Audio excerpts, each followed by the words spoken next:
Hey, it's Boudreaux and Eunice on call. How y'all are this evening? Well, we're working on a little Honda carburetor right now. And a buddy of mine brought me his lawnmower. And it wasn't in that bad of a shape. But it is. He said it would run. Then he'd have to hit the choke to kind of refresh it after a minute or so. Well, I wonder why. When I took the carb off, there's some gaskets right there. Wow, look at that. Wow, look at that one. Where's that one? There it is. Look at that one. Alright. Well, you can see there's no hole in that one. These other two got holes. Once I cleared them out, these are homemade gaskets. I have no problem with homemade gaskets. I make them myself sometime. But I have to punch these holes out. They wasn't even all the way clean. So, let me show you what it's supposed to look like. Here's that one, which a Honda Carb takes two of those and one of those. There's that one there. That has the air hole right there. That one, none. None at all. Look at the difference between them. Yeah, buddy. I'm surprised it was even running. I didn't even try to start it up. I just went by Don Araby's word. Well, here's another little thing that was up with that carburetor. That's still up with it. Not this. I'll get into that other steel thing later. There's your main jet. Y'all see that slot in there?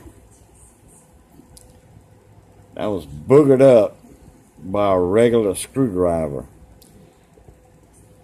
Carburetor, and that goes in here. Goes down there in that emulsion tube, and there's a fuel nozzle in here. That's still in there. Soaking it with silicrol. Not silicrol, aerocrol. Silicrol, aerocrol, almost same thing, except silicrol has the silicone in it like WD-40. This is the special screwdriver, like a gunsmith screwdriver, to take these jets out. A screwdriver is made for gunsmiths. They were out many years ago. And I don't know why all screwdrivers weren't made like that. Like this one's got a little wear on it. But the main problem with this carb now, I done soaked that thing about 3 or 4 hours in my carb acid. Y'all see that little brass piece in there? In that Venturi? That's the fuel pickup tube. Fuel nozzle. Has a bunch of holes in it. It's froze solid in there. Well, we're getting that silicrol to work. And it'll eventually pop out. And that's a good tool right there, an Allen wrench, to get that out. Just pry on it right there, and it should fall out. It should have fell out when I took the main jet out. But I played heck getting the main jet out too. So, it's not a long drawn out thing. I know I've got some shadows in here. It's not a long drawn out thing, but got more time than I thought in this little Honda carburetor. That's on a GCV 160, and the V stands for vertical. Yep, it's on a lawnmower.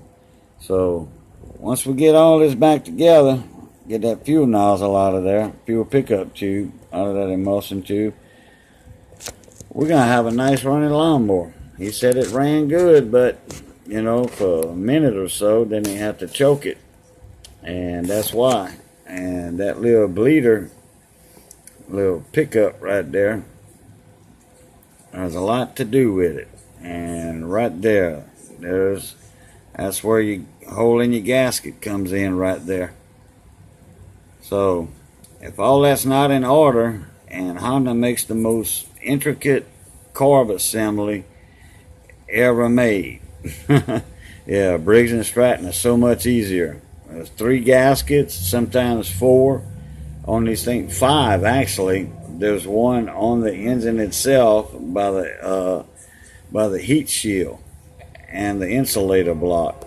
So the Hondas are way more intricate than a Briggs and Stratton. So anyway, hope y'all find this a little informative. Make your own gaskets if you want to, but make them right. Well, I'll let y'all. Plutot.